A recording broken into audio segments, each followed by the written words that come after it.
Bonjour à tous, j'espère que vous allez bien. On se retrouve aujourd'hui dans une toute nouvelle vidéo et dans un décor qui est un petit peu spécial. Je vous filme cette vidéo depuis mes vacances. Je suis actuellement à la montagne. Je suis désolée, je vous aurais bien mis un fond qui était encore plus beau, sauf que la lumière n'était pas du tout ok avec ça. Et vous vous doutez bien qu'en vacances, je n'ai pas pris la ring light, etc. Enfin voilà. Aujourd'hui, j'aimerais faire une petite vidéo budget et surtout vous parler de quelque chose que j'aime bien faire quand je suis en vacances et quand j'ai vraiment le temps de me poser, le temps de prendre de la hauteur sur les choses et que je suis pas le nez dedans, c'est les objectifs budgétaires et les objectifs un petit peu tout court. Pendant mes études, j'ai appris une méthode que je trouve juste top, ça s'appelle la méthode SMART pour définir les objectifs. Du coup, on va parler de cette méthode, je vais vous expliquer un petit peu en quoi elle consiste, etc.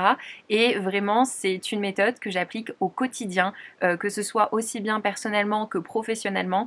Je trouve que voilà, parce que se fixer des objectifs, ça peut être très très simple, mais le but, c'est quand même de pouvoir les atteindre. Cette méthode est vraiment efficace si vous voulez vous fixer des objectifs clairs, efficaces, réalisables et surtout des objectifs qu'on peut suivre aussi sur le long terme. Pour ceux qui ne me connaissent pas, je m'appelle Claire et sur ma chaîne, vous pouvez retrouver différentes vidéos sur le budget, l'investissement et le lifestyle. Donc si ces thèmes-là vous intéressent, n'hésitez pas à vous abonner et c'est tout de suite parti pour parler des objectifs. Déjà, avant de vous parler spécifiquement de la méthode SMART, j'aimerais juste qu'on remette en avant le fait qu'avoir des objectifs, c'est quelque chose qui est essentiel pour moi si on veut réussir à tenir un budget, si on veut réussir à le définir et surtout si on veut progresser dans la vie. Avoir des objectifs financiers clairs va vous donner une vraie direction à suivre et va vous éviter de partir un petit peu dans tous les sens. Sans objectif, il est vraiment facile de se perdre dans ses dépenses, de craquer assez régulièrement, alors que si vous savez que vous avez un but, un objectif,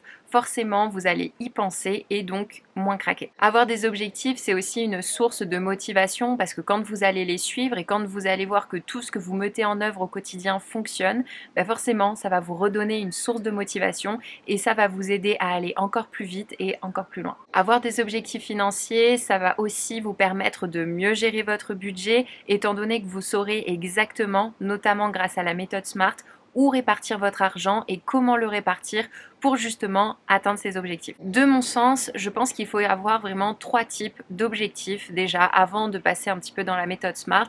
C'est des objectifs à court terme, à moyen terme et à long terme. À court terme, c'est des objectifs que vous allez réaliser entre 6 mois et 1 an, à moyen terme entre 2 et 3 ans et à long terme sur plus de 3 ans.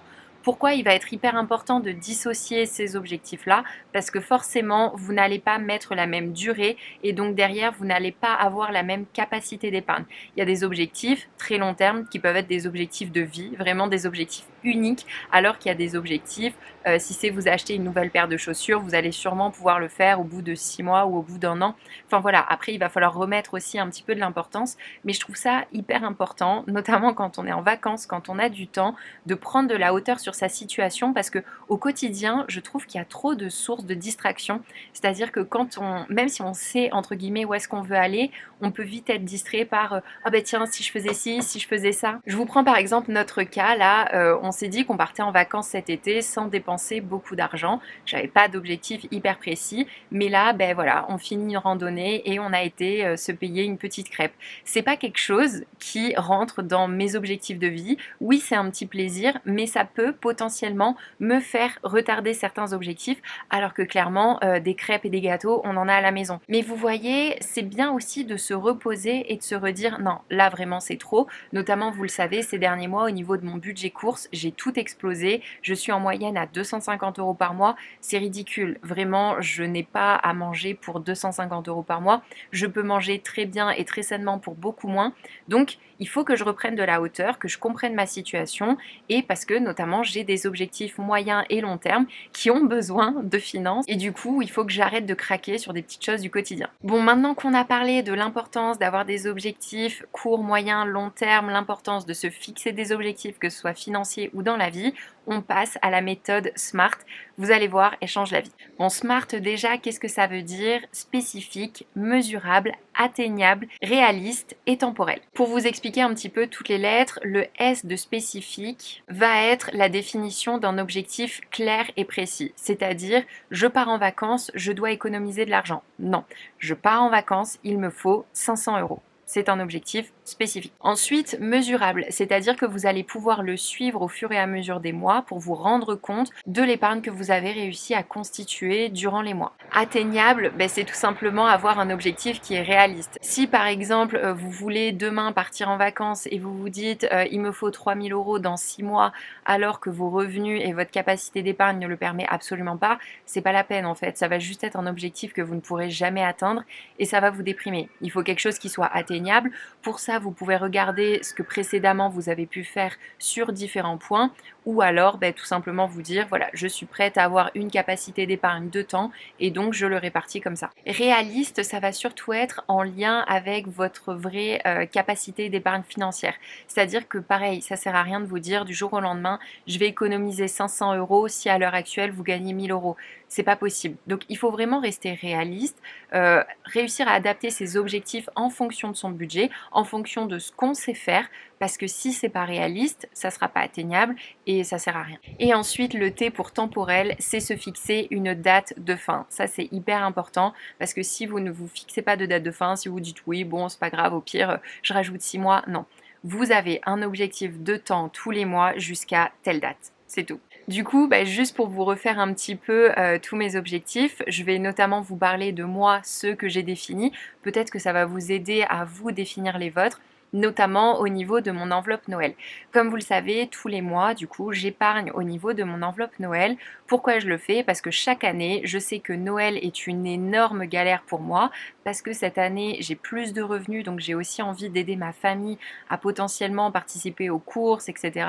Et j'ai envie de faire des plus beaux cadeaux à mes proches, j'ai envie de gâter mes proches. Voilà, c'est un objectif de vie que j'ai. Et donc, j'ai un objectif Noël qui est en lien avec un de mes objectifs de vie, qui est gâter mes proches. Vous pouvez pas avoir 46 000 objectifs de vie non plus. Je sais que gâter mes proches, du coup, c'est pas directement avec la méthode SMART parce que j'ai pas un objectif spécifique. Je sais que globalement dans la vie, je veux les gâter. Mais c'est pareil, vous pouvez pas avoir 842 objectifs, notamment sortir en boîte tous les soirs et demain être champion olympique au JO, ça c'est pas possible. Après, bon là ça fait part de bon sens, mais du coup on va revenir sur la partie financière avec la méthode SMART. Je sais du coup que pour Noël, je veux 600 €. Donc spécifique, il me faut 600 €. Temporel pour Noël. Réaliste, oui, je sais que c'est réaliste étant donné qu'il faut que j'économise 50 € par mois. C'est mesurable parce que je vais pouvoir suivre ces 50 € tous les mois. Est-ce que c'est atteignable? Oui, je le pense parce que j'ai une capacité d'épargne qui est d'à peu près 500 € par mois. Donc vous voyez, je me suis défini un objectif qui est SMART et franchement, tout se passe au mieux et du coup, je vois mon argent s'accumuler au fur et à mesure des mois et ça m'aide énormément.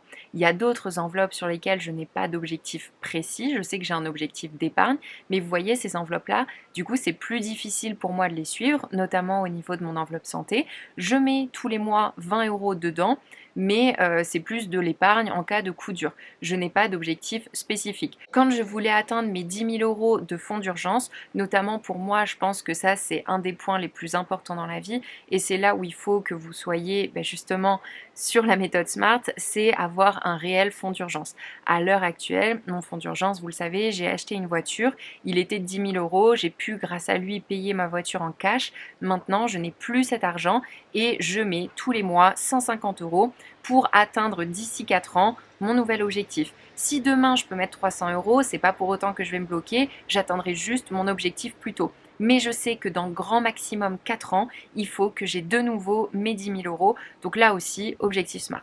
Du coup, pour moi, si vous voulez vraiment que cette méthode fonctionne, il y a 4 points essentiels qu'il va falloir mettre en place: de l'automatisation. C'est-à-dire qu'en début de mois, tout l'argent que vous épargnez, je sais que je le dis à chaque fois, mais quand on reçoit son salaire, il est primordial de se payer en premier. Du coup, vous faites des virements programmés ou d'office, vous faites vos virements. Automatisme. Deuxième point, ça va être un suivi hyper régulier. Vous pouvez utiliser les enveloppes Sumeria ou alors des enveloppes physiques ou alors des fiches de budget, enfin quelque chose, mais pour vraiment qu'à chaque fin de mois, quand vous avez tenu votre objectif du mois, vous puissiez dire là je l'ai tenu, là je suis fière de moi et là je vais y arriver. Ensuite, ce qui va aussi être important, ça va être de potentiellement revoir vos objectifs. Comme on a dit, il faut qu'ils soient atteignables et réalistes. Si demain votre situation change, forcément vous allez devoir réadapter vos objectifs car sinon ils ne seront plus atteignables et réalisables. Et quatrième point, ne vous dévalorisez pas, il n'y a pas de petites victoires, il n'y a que des grandes victoires. Vraiment, tout l'argent que vous arrivez à mettre de côté, si jamais vous devez revoir vos objectifs, ce n'est pas grave. Il faut vraiment vous dire, j'ai un objectif temporel, je vais y arriver et tout va bien se passer. Écoutez, voilà une petite vidéo du coup un peu mindset et un peu budget sur les objectifs. Je serais très curieuse de vous savoir comment vous fonctionnez justement pour définir vos objectifs. Est-ce que vous utilisez cette méthode sans en fait vraiment le savoir, ou alors est-ce que vous avez une autre méthode? Est-ce que vous arrivez généralement à vos objectifs, ou alors est-ce que vous vous en fixez et vous n'y arrivez jamais? Enfin voilà, je serais très curieuse d'avoir votre retour. Et sinon, écoutez, c'est tout pour cette vidéo. J'espère qu'elle vous a plu. Si c'est le cas, n'hésitez pas à mettre un petit pouce bleu pour aider au référencement de la chaîne. Et sinon, je vous dis à la prochaine pour une toute nouvelle vidéo. Et je peux déjà vous le dire, c'est une vidéo que je pense vous attendez avec impatience. C'est mon salaire YouTube sur 1 an. Donc voilà, petit spoil pour ceux qui auront été jusqu'à la fin de la vidéo. Et du coup, on se retrouve mercredi prochain pour cette vidéo. Allez, je vous souhaite une très très bonne journée. Salut!